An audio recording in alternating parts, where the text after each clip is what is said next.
समझ रहे हो? उसने बहुत काम किया, लोगों को बहुत जीवन बचाया, सरकार की नजर में आएगा, सरकार उसको राज्यसभा भेज देगी।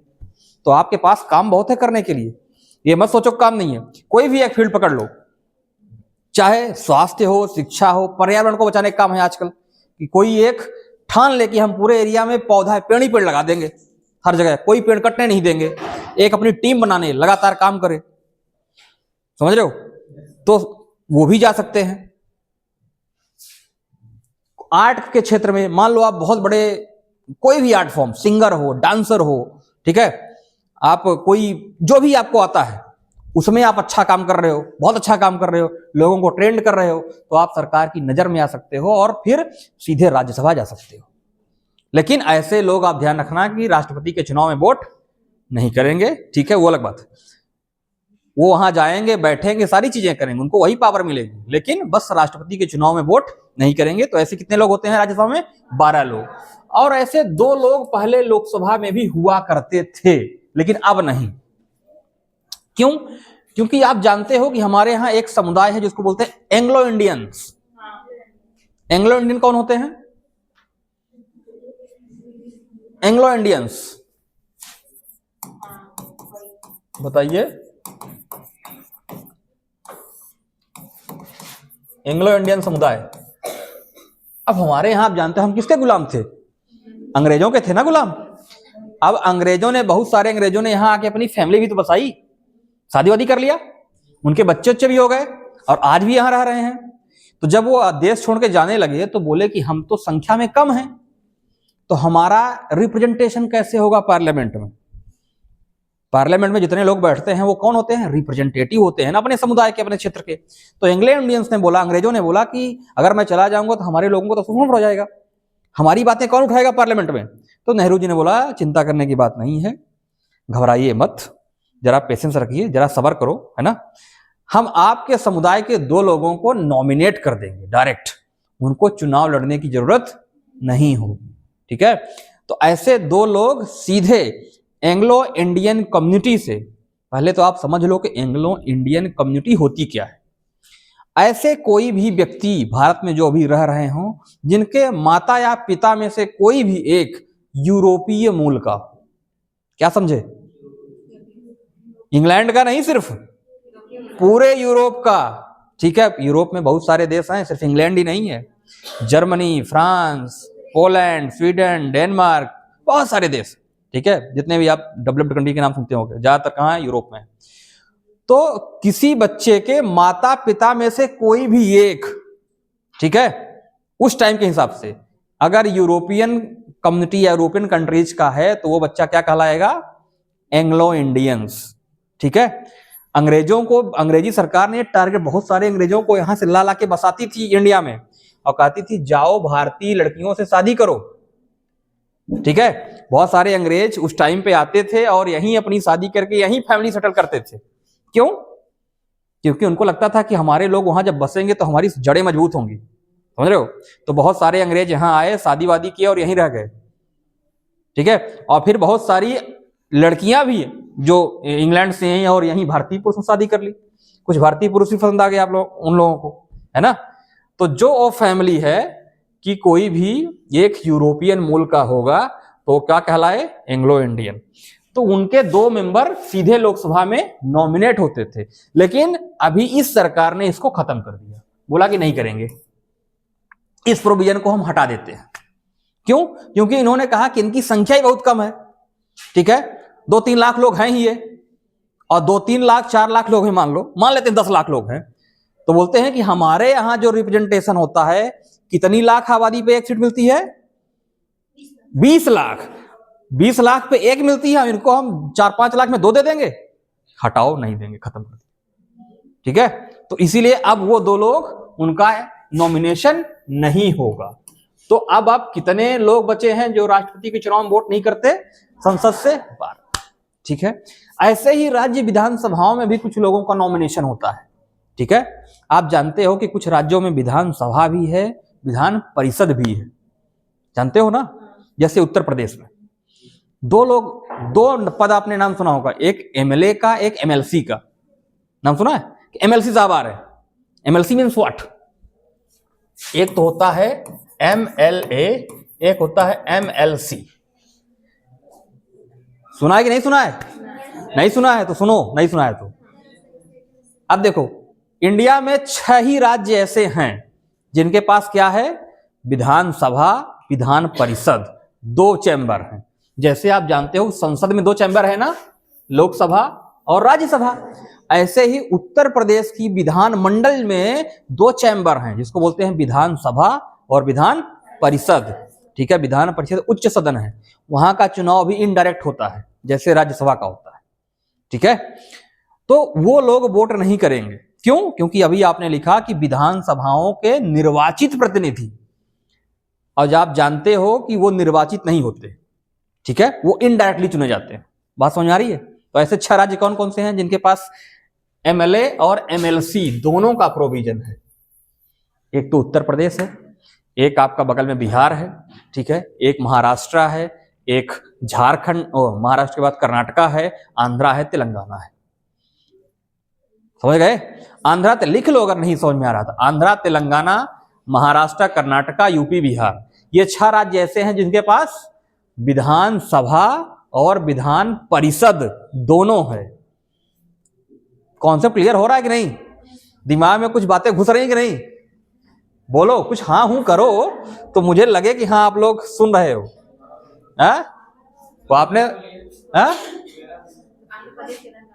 यूपी, बिहार, आंध्र, तेलंगाना, महाराष्ट्र, कर्नाटका, ये 6 स्टेट ऐसे हैं जिनके पास क्या है, विधानसभा और विधान परिषद। ठीक है, मतलब विधानसभा के जो मेंबर होते हैं उनको क्या बोलते हैं भाई? उनको क्या बोलते हैं? MLA। और विधान परिषद के जो होते हैं उनको क्या बोलते हैं? MLC। ठीक है, तो विधानसभा और विधान परिषद में अंतर, आपको डिफरेंस समझ में आया? अब आप डिफरेंशिएट कर पाओगे तो आपके पास बड़ा मौका है। मान लो आप विधायक नहीं बन पाए तो आप क्या बन सकते हो? MLC बन सकते हो। MLA नहीं बन पाए तो क्या बन सकते हो? MLC बन सकते हो। ठीक है, आपके पास ज्यादा बड़ा मौका है। तो समझ गए आप? 2 बातें समझ गए, कौन कौन वोट करेगा। अब तीसरी बात मैंने कहां लिखी है? या यूटी लिखी मैंने। UT means union territory. Union territory means केंद्र शासित प्रदेश। कितने हैं? 8 हैं। तो 8 में से ऐसे कितने हैं जिनके पास अपनी विधानसभा है? ये भी तो बताइए। सबके पास नहीं है। 8 का नाम बता लेगा कोई? किसको 8 यूटी के नाम पता है? 8 केंद्र शासित प्रदेश के नाम नहीं पता किसी को? इतने सारे लोग आपको देखेंगे बाद में हैं, और आप लोगों ने नाक कटा दी कि आपको यूटी का नाम नहीं पता है, मतलब केंद्र शासित प्रदेशों के नाम नहीं पता है। आप कोई बताएगा? कोई तो इस क्लास की नाक बचा ले। कोई है? नहीं बचा पाएगा कोई। सब नाक कटाने पे ही तो आमादा है। बाद में आपको लाखों लोग देखेंगे, ठीक है, और कहेंगे कैसे गधे बच्चे हैं कि इनको राष्ट्रपति, यूनियन टेरिटरी के नाम नहीं पता है।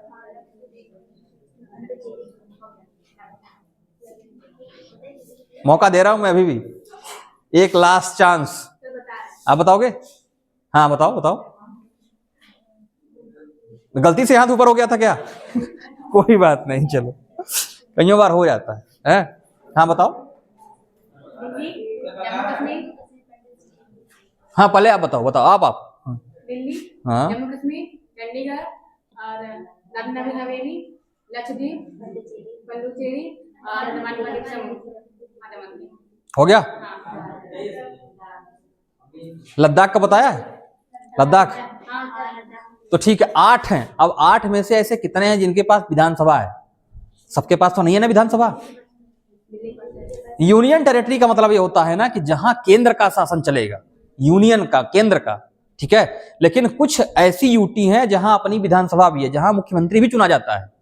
जैसे दिल्ली एक एग्जाम्पल है, आपने देखा, और पुडुचेरी एक एग्जाम्पल है, पुडुचेरी में भी वहां का सीएम होता है, वहां विधानसभा है। और तीसरा क्या, कौन सा बना अभी? जम्मू कश्मीर। ठीक है, पहले 2 ही थे, अब जम्मू कश्मीर जब से यूनियन टेरिटरी बन गया ना, तो लद्दाख ऐसा है जहां मुख्यमंत्री नहीं बनता, वहां विधानसभा नहीं है, लेकिन जम्मू कश्मीर में क्या है, विधानसभा है।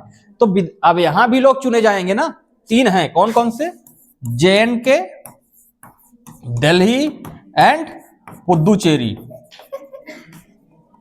ठीक है। इन तीनों के पास क्या है, विधानसभा, ठीक है। मतलब यहां भी MLA बनते हैं, चुन के आते हैं लोग, जनता वोट करती है।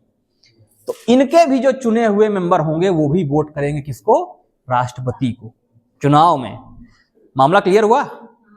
ये आपके एग्जाम में पूछा जाता है हर बार, आपको भूलना नहीं चाहिए कि कौन कौन वोट करेगा राष्ट्रपति को, कौन कौन करेगा। बोलो अब तो, बताओ, बोलो जोर से बोलो, अब तो पढ़ लिया ना, अब तो आपको आना चाहिए कि कौन कौन करेगा।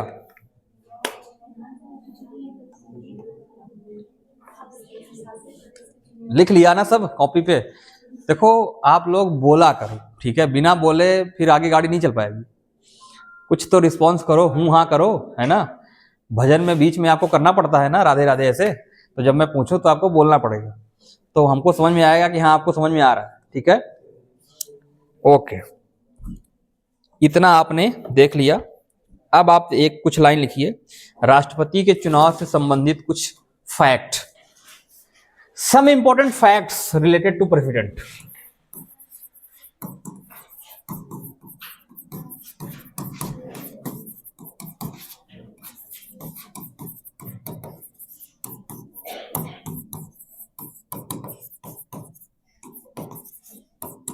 प्रेसिडेंट ऑफ इंडिया, ठीक है। कितने राष्ट्रपति बन चुके हैं अब तक, सबकी लिस्ट आपकी कॉपी पे बनी होनी चाहिए। वो बना लिया है जो मैंने बोला था कि लोकसभा और राज्यसभा के सीटों की संख्या स्टेट वाइज, परसों बोला था ना, कल ही बोला था शायद, लिख लिया सबने, परसों बोला था। तो जरा मुझे बताइए कि उत्तर प्रदेश में आप राज्यसभा की सीट कितनी है। जिसने भी बोला है गलत बोला है, आप दोबारा मत बोलना, इसको बताइए राज्यसभा की सीट यूपी में। लिस्ट बना लिया हो कि नहीं बनाया, क्यों नहीं बनाया, नहीं आए थे तो पूछ लिया करो, नहीं आए थे तो तुम्हारे पास मैं ही चला गया हूंगा वीडियो के माध्यम से, देखा कि नहीं देखा।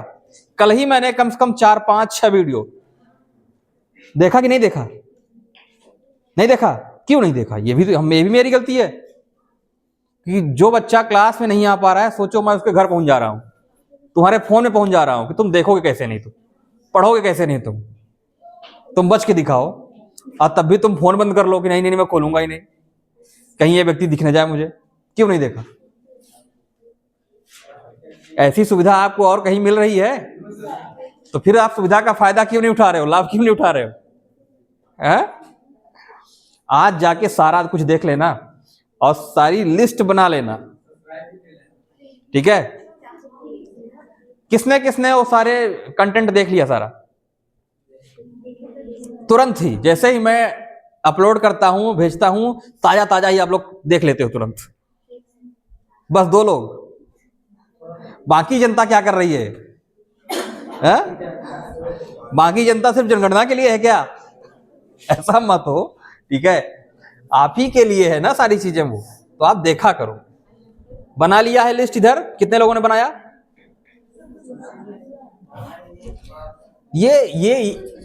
ये गलत चीज है, आपको कॉपी पे लिखना है, मोबाइल में नहीं। कॉपी पे आपकी लिखा होना चाहिए, कॉपी पे लिखने से कभी आपको भूलेगा नहीं। अगर आप बराबर का रिस्पॉन्स नहीं करोगे तो फिर आपके लिए अच्छा नहीं है। इसलिए जितना होमवर्क दिया जाए, मैं उससे भी बहुत कम होमवर्क आपको देता हूँ, वो आप कर लिया करो। अगला होमवर्क ये है कि राष्ट्रपति के पूरी लिस्ट कि 1950 से लेके अब तक कितने राष्ट्रपति हुए हैं, ठीक है, सभी राष्ट्रपतियों के क्रोनोलॉजी वाइज कि पहले कौन, फिर दूसरे कौन, फिर तीसरे कौन, चौथे कौन और अभी कौन, ठीक है, ये सारी आपको कंफर्म हो, पता होना चाहिए। तो लिख लीजिए, डॉक्टर जाकिर हुसैन और फखरुद्दीन अली अहमद, ये राष्ट्रपति ही हैं, डॉक्टर जाकिर हुसैन और फखरुद्दीन अली अहमद, इनकी मृत्यु कार्यकाल के दौरान हो गई। तो कईयों बार पूछा जाता है कि अपने पद पर रहते हुए किसकी मृत्यु हुई, तो डॉक्टर जाकिर हुसैन एंड दूसरे हैं फकरुद्दीन अली अहमद। ठीक है, ये दो लोग अपने पद पे राष्ट्रपति थे, तभी इनकी डेथ हो गई थी। ठीक है, दूसरा लिखिए नीलम संजीव रेड्डी। नीलम संजीव रेड्डी, इनका नाम सुना है? नीलम संजीव रेड्डी निर्विरोध निर्वाचित होने वाले, मतलब इनके विरोध में कोई था ही नहीं, अकेले थे, निर्विरोध निर्वाचित होने वाले पहले राष्ट्रपति हैं। निर्विरोध, इनके विरोध में कोई नहीं लड़ा। कभी कभी हो जाता है ना कि आप चुनाव लड़े और आपके विरोध में कोई है ही नहीं, तो आपका जीतना तय है ना। तो कईयों बार आप कैसे करते हैं, कुछ लोग डरा धमका करते हैं, कुछ लोग मना के करते हैं कि नहीं ऐसा मत करना, है ना। जैसे कलाम साहब भी जब पहली बार चुनाव लड़े थे, ठीक है, कलाम साहब भी तो राष्ट्रपति थे ना, तो उनके विरोध में कोई नहीं था। फिर सरकार ने कहा कि दूसरी बार भी आप लड़ जाइए ना, तो उन्होंने कहा शर्त मेरी एक ही है कि मेरे विरोध में कोई ना लड़े। लेकिन एक आदमी लड़ने के लिए तैयार थे, तो बोले अगर वो लड़ना चाहते हैं तो फिर मैं नहीं लड़ूंगा। ठीक है, वो चाहते थे कि हम राष्ट्रपति बने तो सर्वसम्मति से बने, पूरे देश की पॉलिटिकल पार्टियां हमको कहें कि हाँ आप ही सबसे एलिजिबल योग्य व्यक्ति है जो राष्ट्रपति बन सकता है। तो पहली बार तो मान लिया, दूसरी बार नहीं माने। ठीक है, तो उन्होंने कहा कि हम नहीं लड़ेंगे। कुछ लोग ऐसे होते हैं। नेक्स्ट लिखिए, फकरुद्दीन अली अहमद ऐसे मुख्य न्यायाधीश थे, मतलब फकरुद्दीन पहले भारत के सीजेआई थे। फकरुद्दीन अली अहमद भारत के ऐसे मुख्य न्यायाधीश थे जो राष्ट्रपति, बाद में राष्ट्रपति बने, जो बाद में क्या बने, राष्ट्रपति बने। ठीक है, फकरुद्दीन अली अहमद ऐसे पहले मुख्य न्यायाधीश थे जो बाद में भारत के राष्ट्रपति बने। अब जैसे मान लो राष्ट्रपति अगर नहीं है तो राष्ट्रपति के पद को कौन संभालेगा? उपराष्ट्रपति भी नहीं है तो मान लो दोनों लोग नहीं है, दोनों लोग एक साथ छुट्टी पे चले गए, बोले हैं कि हम दोनों भाई जाएंगे मौज करने, तो फिर अगला कौन बनेगा, कौन संभालेगा राष्ट्रपति का पद? हाँ, CJI, chief justice of India. अब मान लो वो भी चले गए साथ में, बोले नहीं हम भी जाएंगे। ठीक है, तो जो सबसे सीनियर मोस्ट जज होंगे वो संभालेंगे। ठीक है, और फिर उसके बाद नहीं, उसके बाद फिर कोई प्रोविजन नहीं है। ठीक है, अब बोलेंगे सर जब सारा देश छुट्टियां पे चले जाएगा तो फिर कहेगा देश बंद कर दो भाई, है ना। ऐसा नहीं होगा कि सारे लोग एक साथ चले जाए कहीं। ठीक है, लिख लिया आपने? अब लिख लो राष्ट्रपति की शपथ। शपथ, शपथ आप लेते हो कि नहीं लेते हो? कभी कभी हैं आप लोग शपथ लेते हो कि कसम खाते हो? ज्यादातर मामलों में कसम खाता हूं कि आज से तुमसे बात नहीं करूंगा, है ना, आप दोबारा मैसेज नहीं आएगा मेरी तरफ से तुमको, ऐसी कसम खाते हो कि शपथ लेते हो? कसम खाते हो, है ना। तो लिखिए राष्ट्रपति अनुच्छेद 60 आर्टिकल 60 के अनुसार शपथ लेते हैं। अनुच्छेद 60, है ना, राष्ट्रपति अनुच्छेद 60 के अनुसार शपथ लेते हैं। और भारत के सुप्रीम कोर्ट के मुख्य न्यायाधीश, मतलब सीजेआई, शपथ कौन दिलाते हैं इनको? भारत के सुप्रीम कोर्ट के मुख्य न्यायाधीश सीजेआई राष्ट्रपति को शपथ दिलाते हैं। ठीक है, लिख लिया? ध्यान रखना है, पूछा जाता है कि राष्ट्रपति को शपथ कौन दिलाता है? कौन दिलाता है? सीजेआई। ठीक है, चलो वेरी गुड। कार्यकाल तो आप जानते ही हो ना कितना होता है, लिख लो कार्यकाल। राष्ट्रपति का कार्यकाल अपने पद ग्रहण की तिथि से 5 वर्ष तक होता है। कार्यकाल कितना होता है? 5 साल। और ये अपना इस्तीफा अगर देना है तो किसको देंगे? उपराष्ट्रपति को। लिख लो, अगर राष्ट्रपति अपना इस्तीफा उपराष्ट्रपति को, इस्तीफा मीन्स त्याग पत्र। ठीक है, राष्ट्रपति अपना जो इस्तीफा है, त्याग पत्र है, वो किसको देता है? वाइस प्रेसिडेंट को। ठीक है, उपराष्ट्रपति को। ठीक है, लिख लिया आपने? और हाँ, ऐसा नहीं है कि इनका कार्यकाल खत्म हो जाए तो ये पद से हट जाएंगे तुरंत। ये तब तक पद पर बने रहेंगे जब तक अगले राष्ट्रपति का चुनाव नहीं हो जाता। ठीक है, ये बात आपको ध्यान रखना है।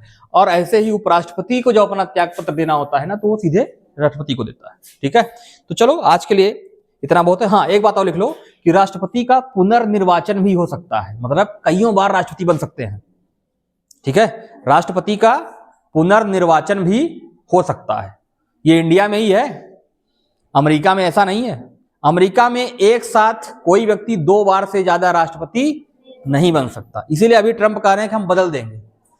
ट्रंप का 2 बार हो चुका है, अब ट्रंप कह रहे हैं कि अब मैं इस रूल को बदलूंगा और कह दूंगा कि जिसका जितनी बार मन करे। लेकिन भारत में ऐसा पहले से ही है कि अगर आप चुनाव जीत सकते हो तो बन जाओ बार बार। ठीक है, जैसे प्रधानमंत्री कितनी बार हो गया प्रधानमंत्री का, उनका मन करेगा अभी 4थी बार भी मान लो, 4थी बार भी उनको कोई रोक टोक नहीं है, बन सकते हैं।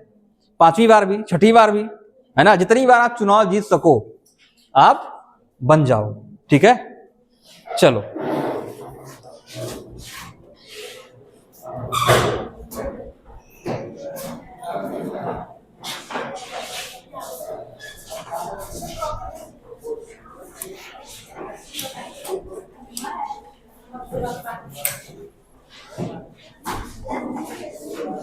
जो आपको बात है